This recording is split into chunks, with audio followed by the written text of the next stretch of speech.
Have you ever been told you can't do anything because it's impossible? Or that you've always dreamed about reaching a goal, but felt that it deemed to be more and more insuperable as you grew up?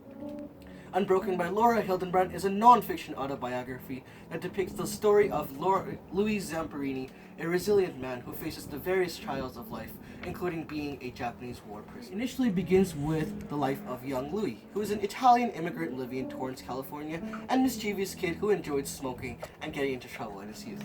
Louis later became known for being a prodigy sprinter, and after a consequential journey, he joined the Olympics. He then proceeded to the military, and after a turn of events, he ended up stranded in the ocean for several days and finally captured as a Japanese war. The root of the story is hopeful. As Louis' brother Pete once said, a moment of pain is worth a lifetime of glory.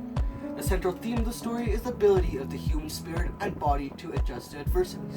The reason I connect with the book is the central lessons it teaches us, like to never give up in all circumstances and that we become who we are throughout our actions. I'll read my favorite passage from this book. Louis found the raft offered an unlikely intellectual refuge.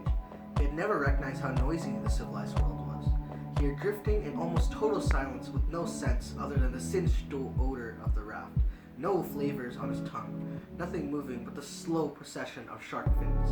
Every vista empty, save water and sky.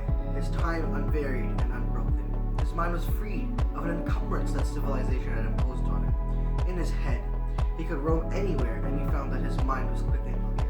His imagination unfettered and subtle. Every moment of struggle in life, or are currently present in challenges, then this book will alleviate you from your times of adversity.